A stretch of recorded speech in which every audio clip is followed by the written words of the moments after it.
Shanmugam IAS Academy. This is the Hindu News analysis for the date 15th of November 2021. Let's go into the analysis.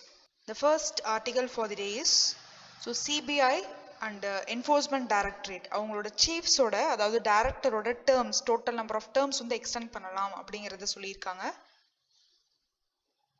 So usually யார் இவங்கள appoint பண்ண சொல்லி recommend பண்ணுவா அப்படின்னா there will be some select committee. So அவங்களோட recommendation படி தான் வந்து அந்த சிபிஐ அண்ட் என்ஃபோர்ஸ்மெண்ட் டைரக்டரேட்டோட ஹெட்ஸ் வந்து செலக்ட் பண்ணுவாங்க. ஸோ இது வரைக்கும் வந்து அவங்களோட டென்யூர் 2 years இருந்தது. ஸோ இப்போ வந்து 5 year வரைக்கும் அதை எக்ஸ்டெண்ட் பண்ணலாம் அப்படிங்கிறத சொல்லியிருக்காங்க. ஸோ சிபிஐ டைரக்டர் அவங்களோட டென்யூரை வந்து சேஞ்ச் பண்ணணும் அப்படின்னா எதை அமெண்ட் பண்ணணும், என்ன ஆக்ட் அமெண்ட் பண்ணணும்னா Delhi special police establishment act 1946, central vigilance commission act 2003 was amended with respect to enforcement directorate post. So ED ஓட ஹெட் அதாவது சென்ட்ரல் விஜிலன்ஸ் கமிஷனோட ஹெட் என்ஃபோர்ஸ்மெண்ட் டைரக்டரேட். ஸோ அவங்களோட போஸ்டோட டென்யூர் எக்ஸ்டெண்ட் பண்ணணும் அப்படின்னா you need to amend the Central Vigilance Commission Act 2003. So next article is about deliveries of S-400 systems have begun. So S-400. So the S-400 அப்படிங்கிறது it is a surface to air missile. So இங்கே யார் design பண்ணுறாங்க அப்படின்னா Russia தான் வந்து design பண்ணுறாங்க. So அந்த surface to air மிசைலை வந்து இப்போ வந்து இந்தியாவுக்கு பிகாஸ் இந்தியாவும் ரஷ்யாவும் வந்து they have signed a deal. So India வந்து they planned to import S-400 missile system from Russia. So இப்போ வந்து கொஞ்சம் கொஞ்சமாக வந்து அதோட இம்போர்ட்டை வந்து ஸ்டார்ட் பண்ண போகிறதா வந்து சொல்லியிருக்காங்க from the end of 2021. So இதே மாதிரி S-400 மிசைல் சிஸ்டம் மாதிரியே யூஎஸ்லேயும் வந்து ஒரு வெப்பன் சிஸ்டம் இருக்குது. ஸோ அதை என்ன சொல்லுவாங்கன்னா THAAD அப்படின்னு சொல்லுவாங்க. So which is US developed terminal high altitude area defense system. So THAAD compare பண்ணும்போது S-400 சிஸ்டம் இன்னும் அட்வான்ஸ்டான டெக்னாலஜிஸ் வந்து இருக்கு அதுல அப்படிங்கிறதும் வந்து இதுல சொல்லியிருக்காங்க. ஸோ இந்த S-400 சிஸ்டம் எந்தெந்த டார்கெட்ஸ் எல்லாம் வந்து அச்சீவ் பண்ண முடியும் அப்படின்னா இன்க்ளூடிங் ஒரு ஏர்கிராஃப்ட்லேருந்து இன்னொரு ஏர்கிராஃப்டை வந்து பாயிண்ட் பண்ணுறதா இருக்கட்டும், இல்லை யூஏவிஸை பாயிண்ட் பண்ணுறதா இருக்கட்டும், இல்லை பேலிஸ்டிக் ஆர் க்ரூஸ் மிசைல்ஸை பாயிண்ட் பண்ணுறதா இருக்கட்டும் within the range of 400 kilometer. So 400 kilometer தான் அதோட ரேஞ்சு. அண்ட் அதோட ஆல்டிடியூட் வந்து பார்த்தீங்கன்னா 30 kilometer வரைக்கும் அதால் மேலே லான்ச் பண்ண முடியும் மிசைலை. ஸோ இதுதான் வந்து S-400 மிசைல். பட் இதில் ஒரு ப்ராப்ளம் இருக்குது. The problem is CAATSA. So CAATSA அப்படிங்கிற அக்ரிமெண்ட் வந்து யூஎஸ்ஏ கூட சைன் பண்ணுற ஒரு அக்ரிமெண்ட். ஸோ யூஎஸ்ஏ கூட யாரெல்லாம் ட்ரேடிங் பார்ட்னர்ஸாக இருக்காங்களோ அவங்க எல்லாருமே மோஸ்ட்லி இதை சைன் பண்ணியிருப்பாங்க கெட்டாசா அக்ரிமெண்ட். ஸோ அப்படி கெட்டாசா நம்ம சைன் பண்ணியிருந்தோம் அப்படின்னா யூஎஸ் வந்து எந்தெந்த கண்ட்ரீஸோடலாம் வந்து எனிமீஸாக இருக்காங்களோ அந்த கண்ட்ரீஸோட இந்தியாவும் வந்து எந்த ஒரு டீலிங்கும் வச்சிருக்க கூடாது. ஸோ மீறி டீலிங் வச்சிருந்தோம் அப்படின்னா எக்கனாமிக் சாங்ஷன்ஸ் வந்து யூஎஸ் வந்து நம்ம மேலே இம்போஸ் பண்ணுவாங்க. ஸோ இப்போ ரஷ்யாவும் யூஎஸும் வந்து பார்த்தீங்கன்னா they are enemy countries. So இப்போ இந்தியாவும் ரஷ்யாவும் வந்து டீலிங் வச்சிருக்கனால எப்போ வேணாலும் நம்ம மேலே அந்த கெட்டாசா அக்ரிமெண்ட் படி எக்கனாமிக் சாங்ஷன்ஸ் இம்ப்ளிமெண்ட் பண்ணலாம். So next article is about coal phase down is the right minister. So recent COP26 conference gas glow அந்த இடத்துல நடந்தது.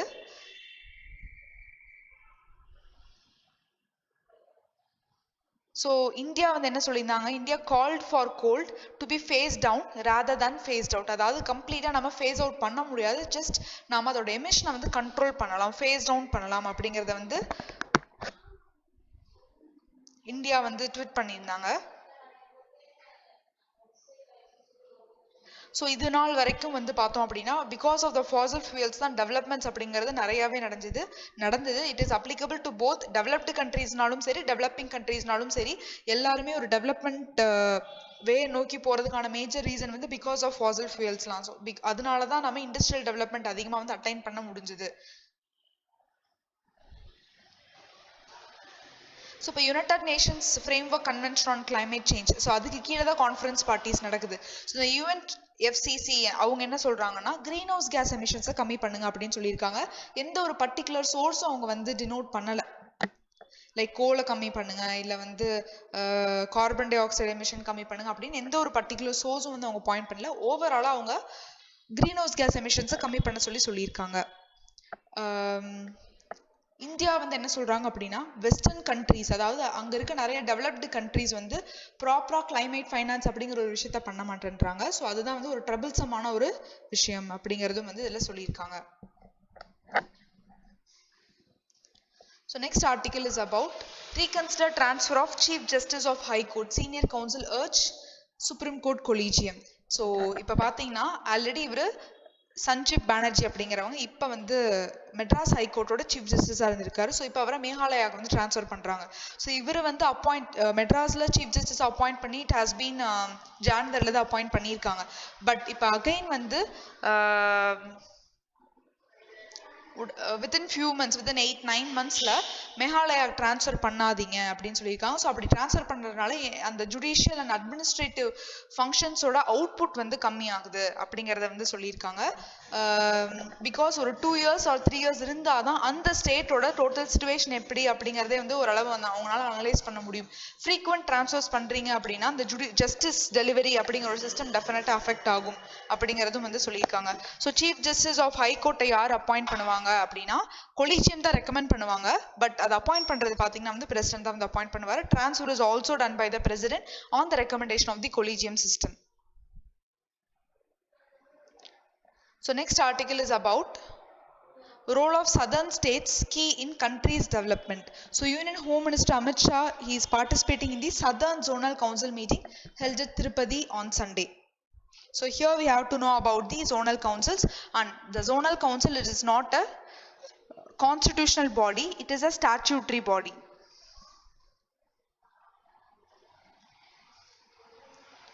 State Reorganization Act 1956, அதுக்கு கீழே தான் zonal councils வந்து ஃபார்ம் பண்ணியிருக்காங்க. Totally there are 5 zonal councils: northern, southern, eastern, western and central zonal councils. இது இல்லாம நார்த் ஈஸ்டர்ன் ஸ்டேட்ஸ்க்கு தனியாக ஒரு zonal council இருக்கு. So the zonal council form பண்ணும்போது எதை பேஸ் பண்ணி ஃபார்ம் பண்ணுவாங்கன்னா they will be considering all the factors like mountain system, linguistic factors, cultural factors, economic development, security, law, இந்த எல்லா ஃபேக்டர்ஸையும் கன்சிடர் பண்ணி தான் they will be separating the zonal councils. and இதோட zonal councilோட members யாரெல்லாம் அப்படின்னு பார்த்தா there will be Ministry of Home Affairs, Chief Ministers of all states, and chief minister தாண்டி ஒவ்வொரு ஸ்டேட்ல இருந்தும் 2 மினிஸ்டர்ஸ் வந்து வரணும். அண்ட் யூனியன் டெரிட்டரியா இருந்தா அங்க அட்மினிஸ்ட்ரேட்டர்ஸ். ஸோ இவங்களை தாண்டி ஜோனல் கவுன்சிலுக்கு ஒரு சில அட்வைசரிஸும் வந்து அப்பாயிண்ட் பண்ணலாம். யாரெல்லாம் அட்வைசரிஸா இருப்பாங்கன்னா நித்தி ஆயோக் யாராவது ரெக்கமெண்ட் பண்ணாங்க அப்படின்னா அவங்க இருக்கலாம். ஸோ ஒவ்வொரு ஸ்டேட்லேயும் வந்து சீஃப் செக்ரட்டரி இருப்பாங்களா ஒவ்வொரு ஸ்டேட்ல, ஸோ அந்த சீஃப் செக்ரட்டரியும் வந்து வரலாம். And development commissioner of a particular state, so they can also be an advisory in this state development council. So usually chairman will be Ministry of Home Affairs. Vice chairperson யார் இருப்பாங்க அப்படின்னா, so இப்போ southern zonal கவுன்சில்னா it will be Tamil Nadu, Kerala, Andhra, Karnataka அவங்க தானே இருப்பாங்கல்ல. So அந்த ஸ்டேட்ஸோட chief ministers வந்து இன் ரொட்டேஷன் எவ்ரி 1 year வந்து there will be rotation the chief vice chairpersons post. So ஒவ்வொரு சீஃப் மினிஸ்டரும் ஒவ்வொரு இயர் வந்து ஜோனல் கவுன்சிலோட வைஸ் சேர்பர்சனாக வந்து இருப்பாங்க. ஸோ இதோட அப்ஜெக்டிவ் என்ன அப்படின்னா cooperation and coordination between the states வந்து ப்ரொமோட் பண்ணுறது, economic and social planning, linguistic minorities, border disputes, interstate transport, அதை பற்றின எல்லா டீட்டெயில்ஸையும் வந்து டிஸ்கஸ் பண்ணுறது தான் வந்து இந்த ஒரு பர்டிகுலர் கவுன்சிலோட job. So next is about Kalpathy Chariot Festival held. So இந்த கல்பாத்தி சாரியாட் ஃபெஸ்டிவல் அப்படிங்கிறது எங்க நடக்குது அப்படின்னா பாலக்காடு அப்படிங்கிற ஒரு டிஸ்ட்ரிக்ட் கேரளால இருக்கு. ஸோ அங்கே தான் வந்து நடக்க போகுது. ஸோ கல்பாத்தி சாரியாட் ஃபெஸ்டிவல் அப்படின்னு பார்த்தா இந்த தேர் திருவிழான்னு சொல்லுவாங்கல்ல, ஸோ அதுதான். ஸோ அது எங்க ஆக்சுவலி நடக்குதுன்னா பாலக்காடுல தமிழ் பிராமின்ஸ் அதிகமா இருக்கிற வில்லேஜ்ல தான் வந்து இந்த ஒரு பர்டிகுலர் ஃபெஸ்டிவல் நடக்குது.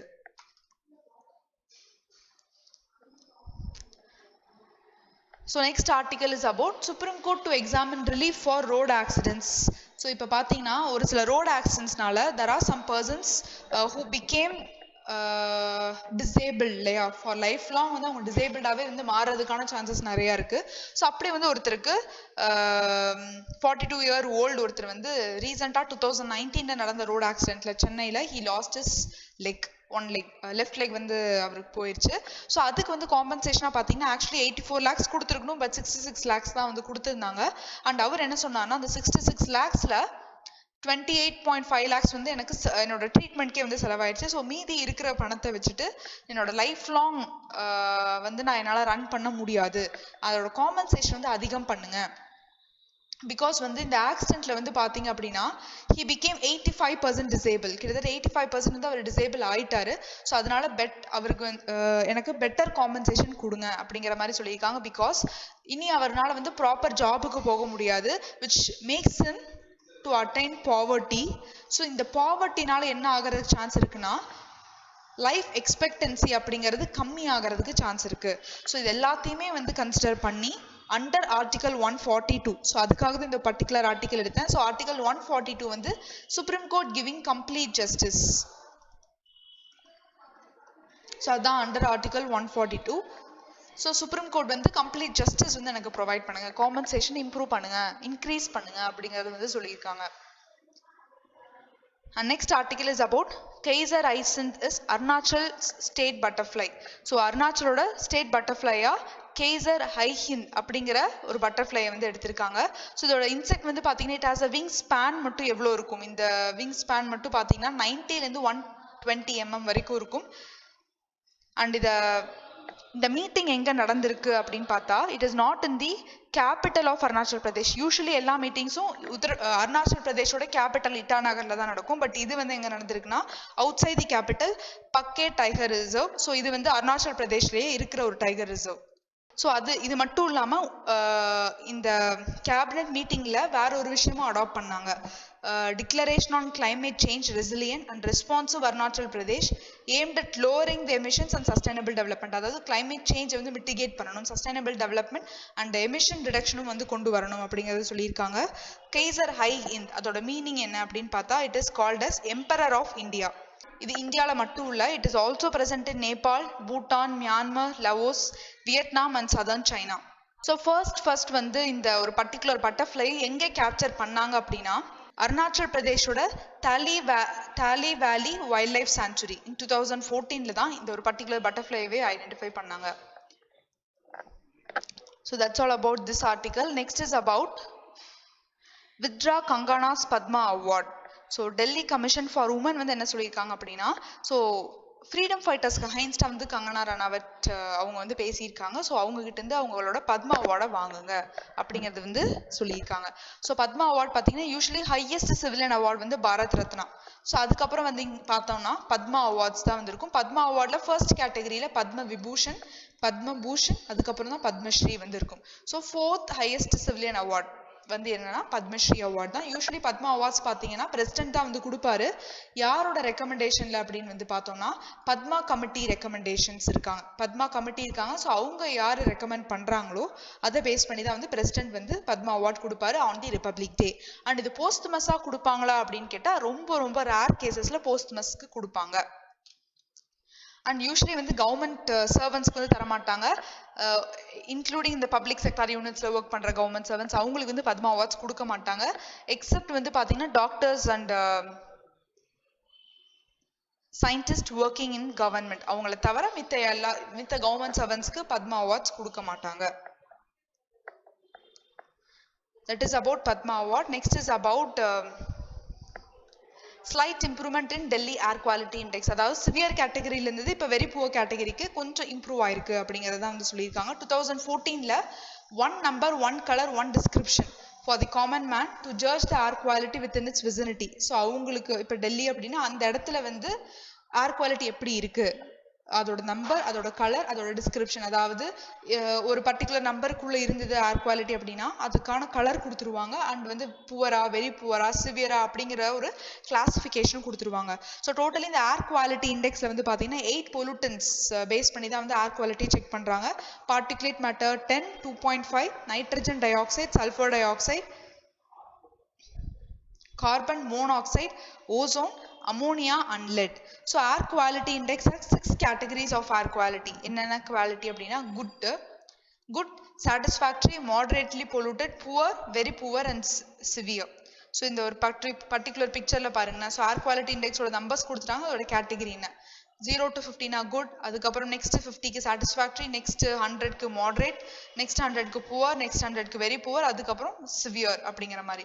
ஸோ குட்னா கிரீன், அதுக்கப்புறம் கொஞ்சம் கொஞ்சமாக அந்த கலர் அப்படிங்கிறது டாமினேட், அதாவது அதோட டாமினன்ஸ் குறைஞ்சு சிவியர் அப்படிங்கிற போது dark red or maroon colour, அந்த கலர் வந்து அவங்களுக்கு கொடுத்துருக்காங்க. ஸோ இந்த மாதிரியான ஒரு சிஸ்டம் டெவலப் பண்ணது central pollution control board in consultation with IIT Kanpur and an expert group comprising the medical and air quality professionals. IMA wants to inoculate all diabetics, give booster dose. So இது வந்து பார்த்தீங்கன்னா yesterday November 14 is the World Diabetes Day. So அதனால தான் வந்து இப்போ diabetes பற்றி நம்ம டெஃபினட்டாக இப்போ பார்த்தே ஆகணும். ஸோ இப்போ COVID-19 வேக்சினேஷன் கொடுக்குறாங்க இல்லையா, ஸோ அதில் டயபெட்டிஸ் பேஷண்ட்ஸ்க்கு எக்ஸ்ட்ரா பூஸ்டர் டோஸ் கொடுங்க அப்படிங்கிறது தான் வந்து இந்தியன் மெடிக்கல் அசோசியேஷன் வந்து ரெக்கமெண்ட் பண்ணியிருக்காங்க. So but diabetes, it is a non-communicable disease, so that occurs either when the pancreas வந்து எந்த ஒரு இன்சுலினும் செக்ரேட் பண்ணல அப்படினாலும், or when the body cannot effectively use the insulin it produces, or else body insulin produce பண்றாங்க but அது எஃபெக்டிவா வந்து பாடி வந்து utilise பண்ண முடியல செக்ரேட் பண்ற இன்சுலினை. ஸோ அப்பதான் வந்து டயபெட்டிஸ் வரும். ரெண்டு டயபெட்டிஸ் இருக்கு, டைப் 1 அண்ட் டைப் 2. டைப் 1 அப்படிங்கிறது ஜுவைனல் டயபெட்டிஸ், அதாவது 14 to 16 years அந்த ஏஜ் குரூப்ல இருக்க சில்ட்ரனை வந்து இது அஃபெக்ட் பண்ணும். ஸோ இந்த பாடி வந்து எப்போ சஃபிஷியன்ட் இன்சுலினை வந்து ப்ரொடியூஸ் பண்ண முடியலையோ அப்போதான் வந்து டைப் 1 டயபெட்டிஸ் வந்து பீப்புளுக்கு வரும். ஸோ இப்போ டைப் 1 டயபெட்டிஸ் இருக்கிறவங்க எக்ஸ்ட்ரா இன்சுலின், அதாவது யூசிங் சிரிஞ்ச் மூலயமா வந்து அவங்க இன்சுலின் வந்து they have to rely on. Next is about type 2 insulin. So it affects the way the body uses insulin. அதாவது நம்மளோட பாடி இன்சுலின் செக்ரேட் பண்ணுது பட் அதை நம்ம பாடினால ப்ராப்பராக யூட்டிலைஸ் பண்ண முடியல அப்படின்னா then it is the type 2 insulin. So the population வந்து 45 and above age group is mostly affected with this type of insulin. So இது எதனால வருது அப்படின்னா ஒபெசிட்டி அதிகமாக இருந்தது, ஒபீஸா இருந்தாங்க அப்படின்னா அவங்களுக்கு டைப் 2 டயபெட்டிஸ் வந்து வரதுக்கான சான்சஸ் அதிகமாக இருக்கு. ஜெஸ்டேஷனல் டயபெட்டிஸ் அப்படின்னா லைக் பிரெக்னன்சி டைம்ல தான் வந்து இந்த ஜெஸ்டேஷனல் டயபெட்டிஸ் அப்படின்னு வரும். லைக் எல்லா உமனுக்கும் வராது, இட் இஸ் ரேர் கேசஸ்ல உமனுக்கு டயபெட்டிஸ் வரதுக்கான சான்சஸ் இருக்கு. ஸோ 5 மேஜர் ஆர்கன்ஸ் இதெல்லாம் டயபெட்டிஸ் அஃபெக்ட் பண்ணும் அப்படின்னா kidney, heart, blood vessels, nervous system and eyes. So இதனால டயபெட்டிஸ் இன்க்ரீஸ் ஆகுது அப்படின்னா நம்மளோட ஸ்ட்ரெஸ் ஃபேக்டரால இருக்கலாம், lack of physical activity, unhealthy diet, harmful use of alcohol, overweight or obese, tobacco use, etc. So இந்த மாதிரியான ஃபேக்டர்ஸ் எல்லாம் கன்சிடர் பண்ணும்போது ஒருத்தவங்களோட டயபெட்டிஸோட லெவல் இன்க்ரீஸ் ஆகிறதுக்கு சான்சஸ் இருக்கு. So last article is at least 68 dead in Ecuador, prison violence dozens injured. So Ecuador அப்படிங்கிற ஒரு country south அமெரிக்காவில் இருக்கு. ஸோ அங்கே இருக்க ஜெயிலில் people started fighting against each other. There were groups, அந்த ரெண்டு குரூப்ஸும் வந்து they started fighting against each other. So here we have to know about Ecuador, அதோட சரௌண்டிங் கண்ட்ரி. ஸோ இது வந்து பார்த்தீங்கன்னா, ஸோ இதுதான் வந்து சவுத் அமெரிக்கா அப்படின்னா அதோட கோஸ்டல் சைடில் வந்து இருக்கு. ஸோ சவுத் அமெரிக்காவுக்கு வெஸ்டர்ன் கோஸ்ட்ல ஈக்வேடார் வந்து இருக்கு. ஸோ அதோட பார்டரிங் நேஷன்ஸ் வந்து என்னென்னா Colombia and Peru. And another thing is இதோட கேபிட்டல், ஈக்வேடாரோட capital is the Quito. And Andes mountain வந்து ஈக்வேடார் வழியா பாஸ் ஆகுது, அதாவது இட் வில் ஸ்டார்ட் என்டையர் அந்த கோஸ்ட் வழியாவே இந்த ஆண்டஸ் மவுண்டன் பாஸ் ஆகும். ஸோ ஆண்டஸ் மவுண்டன் இது வழியா பாஸ் ஆகுது. And there is an island near Ecuador which is கேலபகோஸ் island. So அது ஈக்வேடார் பக்கத்துல தான் அந்த ஐலாண்டும் வந்து இருக்கு. And river passing through Ecuador is Rio Napo அப்படிங்கிற ரிவர் தான் வந்து ஈக்வேடார் வழியா ஃப்ளோ ஆகுது. That's all for Hindu news analysis. Thank you.